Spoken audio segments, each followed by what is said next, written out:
If your world has become smaller and smaller because of chronic symptoms like fatigue, sensitivities, pain, anxiety, you're definitely not alone. It's a very frustrating cycle. That deep exhaustion that sleep doesn't touch, or the brain fog, or the constant feeling that you're on edge. It can feel like you're stuck in survival mode, and the things that you love are just out of reach. And what if I told you that you actually have more influence on this than you think? So what if the very system designed to protect you is what's keeping you stuck? So in this video, I'm going to guide you through 3 simple steps to start calming the stress response, which can help you to reclaim your energy and ultimately your life. So I know this world because I've lived it for years. You know, my life would just run by a long list of symptoms nobody could seem to figure out. And what happened was my world just kept getting smaller and smaller till it shrank down to the 4 walls of my home. So things that I used to love, like hiking or just enjoying coffee with my friends, just felt impossible. And the common advice was just to manage the symptoms or to pace myself. But honestly, it felt like I was just managing a slow decline.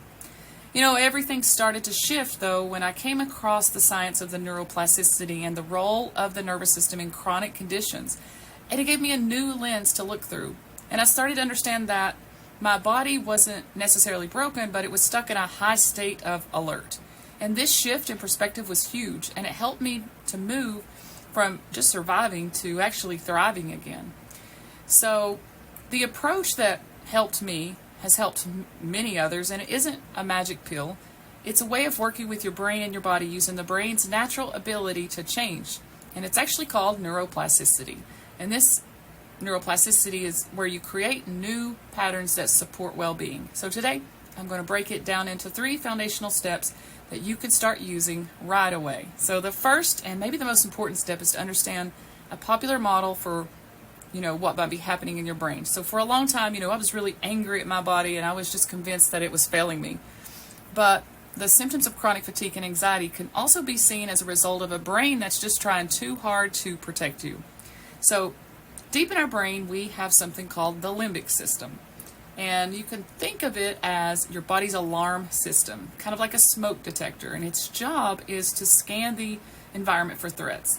And when it senses one, it triggers a full body survival response: fight, flight, or freeze. And this system is, really ancient, but it's really fantastic when you're facing a real immediate danger. But fortunately for people dealing with conditions like ME/CFS, anxiety, pain, this system may have become dysregulated. And it's like the smoke detector has become overly sensitive. So it's not just going off for a fire, it's blaring every time you make toast. So it could be simple things like a stressful conversation, or a loud situation, a loud room, or even just the thought of overdoing it can be flagged by your limbic system as a major threat. And this can create a negative feedback loop that might sound familiar. Maybe a trigger, and then a physical sensation or a stressful thought sets off the body alarm. You feel your heart racing, fatigue washes all over you, the brain fog sets in. Then you have the scary thought that, oh no, the symptoms are back, or I'm crashing, or I can't handle this anxiety, this pain. And that thought acts as more smoke, telling the detector that the danger is real and growing. So you get a trigger, then the body alarm, and then the scary thoughts, and then even more alarm. So living in this state of constant high alert is really exhausting. Your body is pouring its resources into survival, leaving to very little things for things like healing, digestion, or clear thinking. And the key insight here is to consider your body as not being the enemy. That symptoms can be seen as the language of the nervous system that feels just unsafe. So for the first time, it isn't to fight the symptoms, it's to recognize the pattern. And when you feel the wave of fatigue or anxiety, try telling yourself something like, okay, this is just a protective pattern. This is just my nervous system. It's just my brain. My body is trying to just keep me safe. And simply naming what's happening and understanding the protective intent behind the symptoms is really the first step towards influencing it. So the message isn't that you're broken, it's that your brain is stuck in an old pattern, and you can learn to guide it towards a new one. And once you learn to recognize that your survival brain might be just overreacting, the next step is to actively soothe the alarm. And you can't reason with a blaring smoke detector, so you have to send a new signal of safety. And you have to in a way that, often we can't just think our way out of survival state. We need to send signals of safety from the body to the brain. So really one of the quickest ways to do this is by changing how you breathe. So your breath pattern sends constant updates to your brain about the state of safety that you're in. So if you focus on, inhaling for 4 and then exhaling, for 6, these deep breaths with extended exhales signal calm. And this practice engages the vagus nerve, which is the major part of the parasympathetic state of your nervous system, the rest and digest system.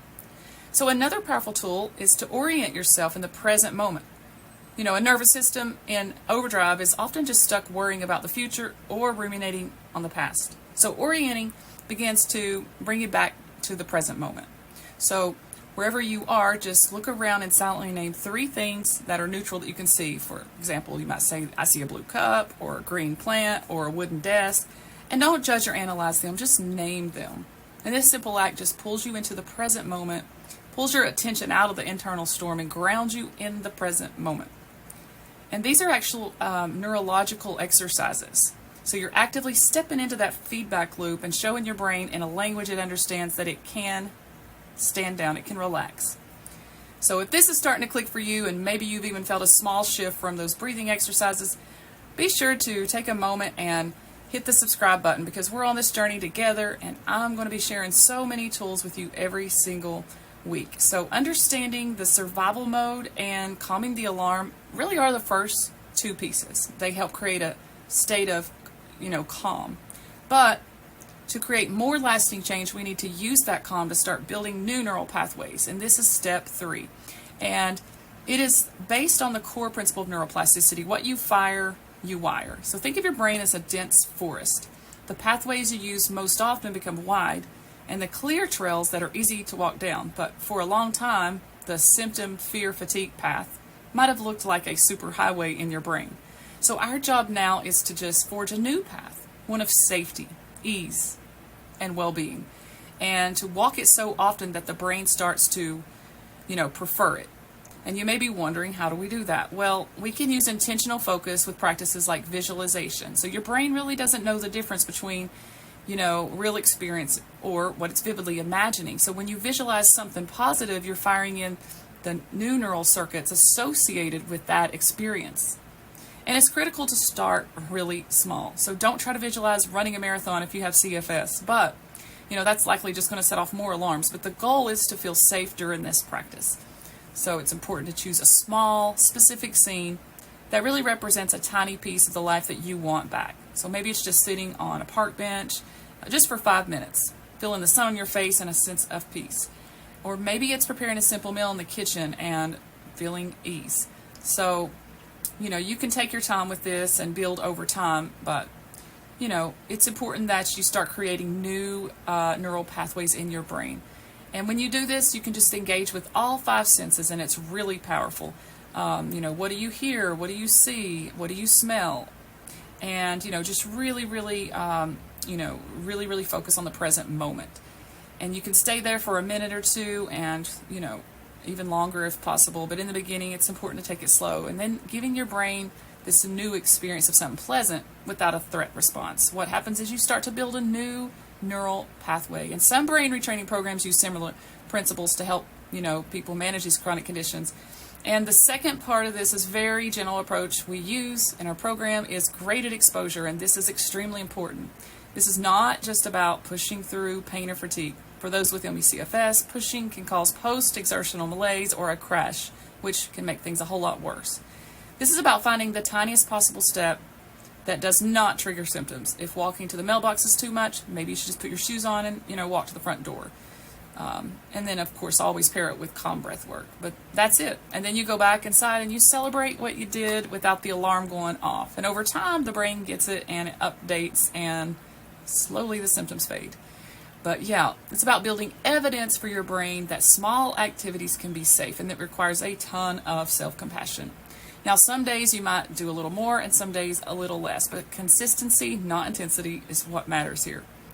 So yeah, I just want to quickly recap the 3 steps. First, understand the survival brain. Start to see your symptoms not as failure, but as a protective response, that your limbic system is just in overdrive. And naming the pattern is the first step to taming it. Second is to calm the alarm. So we want to intentionally do, even body-based tools, things like breath work, orienting, visualizations. We want to send safety signals to the brain and soothe the nervous system. And third, we want to rewire with intentional focus. So use that calmer state to build new neural pathways through short positive visualizations and tiny steps of exposure. And make sure to always listen to your body, stay within your training zone. And this journey is almost never a straight line, but it takes a lot of patience and self-compassion. And remember, your brain is built to adapt.